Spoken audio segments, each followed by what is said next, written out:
YSS ni Demon Kite. And remember, meron tayo naging history na nagkaroon ng pinakamabilis na takedown ng first turret sa gold lane. And si Demon Kite ang isa sa mga salarin doon. Sisimulan na natin ang epic rivalry para sa Aurora. Gusto nilang ma-secure at ituloy ang kanilang win streak. Pero para naman sa Team Liquid PH, gusto nilang manalo para sa playoff spot. Simulan na natin yan sa pagpasok dito na kung saan si JP ay sumisilip agad sa Jungle Cup ni Demon Kite. Ayun nga dalawa kagad ang nakita. Actually, tatlo nga ata yung nakita niya. Tinan mo, magle-level 2 na kagad itong si Daddy James. Larangan. Pero naharangan. Kailangan niya lang iwasan. Hindi pa naman din ganun kasapat yung damage ni Yue para indahin dito ni Daddy JP. Pero gusto ko lang balikan yung sinasabi mo. Tama ka dun kasi hanggang ngayon ay maaari pa rin na matabla ng Aurora yung 13 streak na nakuha ng Onyx Philippines. And I think ito yung minamata nila Minamata rin talaga nila even yung Little Wanderer pa lang na makukuha at mapapasa kamay nga ng Aurora. Pero para dito sa isang Obsidia, Kuya Joshi, ano ba yung strength niya going up against sa isang Arit? Kailangan kumonek yung ulti. Yun yung isa sa condition ng isang Obsidia to win that match kung 1v1 lang. Pero kung magkakadalawa naman, mataas kasi yung kite abilities ng isang Obsidia because of the movement speed na bigay na kanya second skill. Ay! Pero damage-wise! Oh my gosh, napaka-hapde. Ay! Yun na! Naka-flicker din. And the single of vision. Dito mama, sabay may sticker din na ginawa dito si Doming. Ito yung mahirap kapag Obsidia ang gamit mo. Hindi ka makalapit ng maayos. Dahil alam ni Doming na wala pang damage yan. Lamang kasi siya di ba? At nakita din natin may konti ngang patikim pa na recall na TP. Kasi nga, na-force niya yung flicker ni Oheb. I was just about to say na damage-wise, you would really give it to a Harith. Kasi kailangan pa ng stacks, kailangan ng oras ng Obsidia. Just like what we said during the Series 1, it would take 12 minutes. Okay. Given the fact na hindi ka pa mamamatay. So kung mamatay ka pa within that 12 minutes, hahaba ng hahaba yung wait time na kailangan nyo. Yun naman talaga yung isa sa keys to victory ng TLPH. Kailangan ma-survive nila yung early game. Okay, papasok na ka din. Demon Kite nakakuha ng bago. Kasama pa yung ulo ni Carl Tizzy dito. JP mamamatay. Same with Salmon. Tatlo agad ang nakuha ng Northern Lights. Turtle plus kills at hindi pa doon magtatapos. Orange pa. Mag-i-invade pa sila dito. Si Sanji sisilip pero delikado yata yung buhay niya. Purify, nagamit na niya. Pero nandun yung Earthen Rampart. And line with a kill. Pasok si Carlito. Maagang bakbakan ng ating nakikita. Yue ay tapamaan din ang pressure chance. Hindi masapat yung damage. Pero nandun na rin si JP. Huling sila. Pero nabuhay pa rin with the sliver of health. Habang si Carl Tizzy, ako lumalalim na rin ata. Itong si Edward. Flicker na force na rin. Kaya lang hindi na siya makakatakas dito sa kamay ni Daddy JP. Hindi man nakuha yung orange buff pero hindi rin naman totally naka-counter ang TLPH. Isa lang ang nakuha nila doon. Let's go back to sa sinasabi ni Wolf na XP laners are the game tempo controllers dito sa laban na to. And with Edward, with the lapu-lapu, he really controlled TLPH during the turtle take. Nung sumama siya, that's 4 na assist niya at 4 yung kill score ng Aurora. So technically, that's 100% kill participation para kay Edward. Dagdag pa natin yung mga magagandang Earthen Rampart na nanggagaling mula dito kay Light. Literal na nabubuwag niya yung cavalry. Hindi sila makapag-form ng maayos dito at talagang guguluhin niya. Plus, idagdag pa natin yung vision din mula sa isang Yisun Shin. Diba? Parang mahihirapan din talaga dito ang TLPH sa early game. Literal, kailangan nilang ma-survive itong matinding early game ng Rora. At pwede na nga yatang umikot yung Aurora sa baba. Grabe yung laning na stage na dadaanan talaga ni Oheb against Doming Kite. Arguably one of the best na gold laner na kapag dating sa laning, talagang palag-palag. Ngayon, papunta na rin at pabuhay na rin yung ikalawang pagong. Pero available na pala ang Hunter Strike para dito kay Demon Kite. Nandiyan na rin yung reverse, so pwedeng maka-expect tayo na maagang festuhan. Lalong-lalo na, yan na nga, nandito at kumpleto na ang Aurora Gaming. Wala pa si Edward, pero mas marami sila compare sa Team Liquid. Okay, sinasalo lang nila yung damage ha. JP nalabag yung Anigorious Pathway. Andun yung Tectonic Charge. Ngayon nalabag yung Summon Force. Maximus na rin Doming. Nakakuha na siya kagad ng kill. Atras mula, walang iba kundi ni Sanji.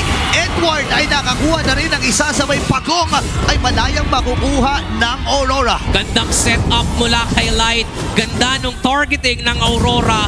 2 kills ang makukuha plus meron pang turtle. Kanina binanggit mo na malayo pa si Edward pero nung nakalapit na, ayun, yung kaya niyang ibigay na control sa TLPH. And not just that, even the amazing Tectonic Charge na binanggit mo na nga rin, together with Light, doon sa pag-setup niya ng tatlo na maximize ng mahalaga yung AOE ng Tech Charge na yon. Kasi dati, yung nasa harap lang ng pader, ngayon, yung buong paligid ng pader na binunggu mo, tatalon. Dagdag pa natin no, yung gandang positioning ni Doming Kite dun sa gilid.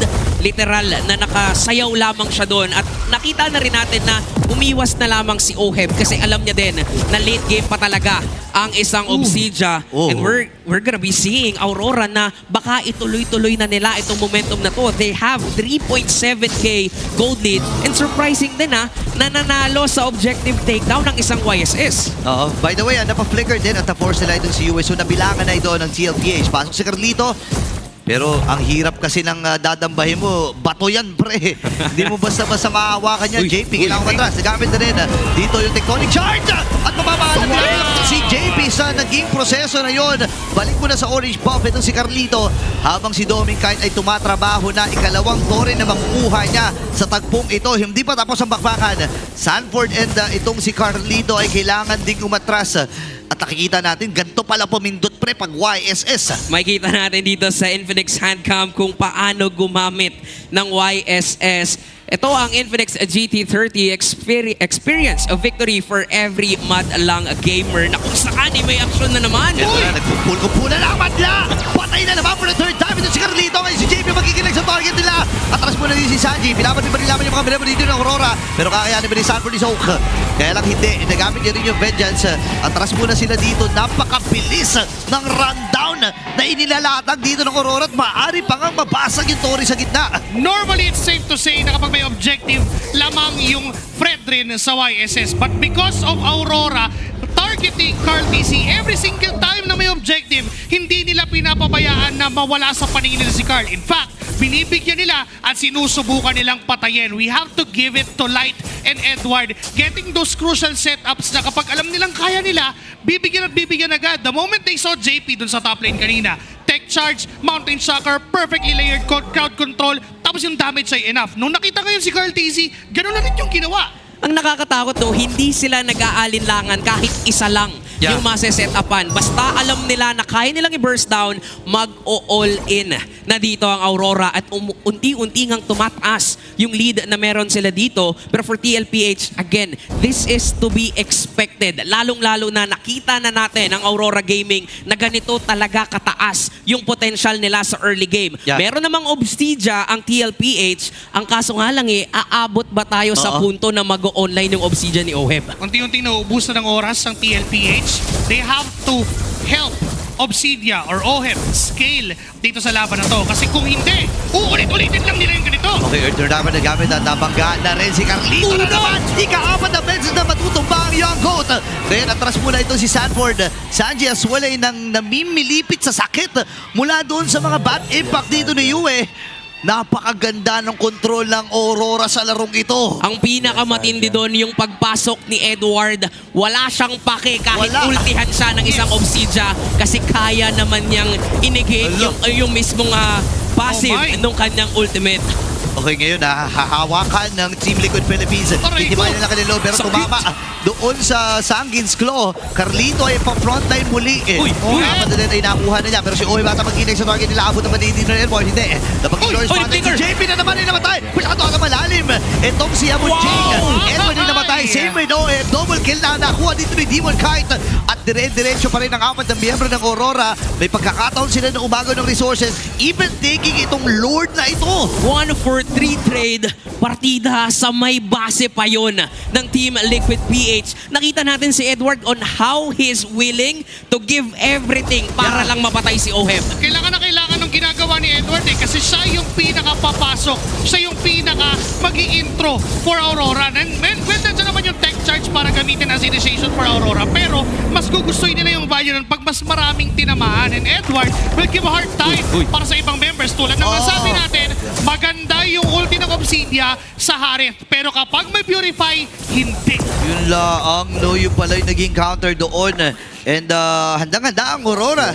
Sa kung titingnan mo at babalikin mo yung drop, para bang binit Binate dito yung Obsidian, no? Para lalong makontrol yung early game. 11K under the 10-minute mark. Ganun kataas Taas yung lead na nito. meron sila. Literal na even si Yue na pang late game, online na. Yung mga sanguine close bat impacts, nararamdaman na ng Team Liquid yung mga paniki eh. Hindi lang yun, even yung Chrono Dash, one Chrono Dash coming from Doming Kite, enough na para mag-deal ng 25% HP na damage kay Sanji. Aray, ang hapdi nun na, pero kailangan kumapit ng TLPH. Lord is up.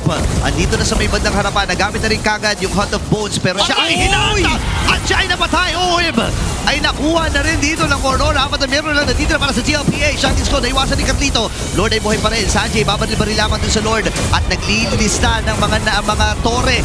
Ang Aurora na Iconic Charge! Dapat yung sigarito pero buhay pa rin naman. Makakapag-replenish ng buhay dito pero si Sanjay free hit. Mamamatay si Daddy JP. Ngayon naman ay free hitting lang ito si Sanjay. Gayon din naman itong si Yue. Buhay pa at kompleto ang Aurora Gaming at magliliwanag sa game number 1. Rumaragasa ang Northern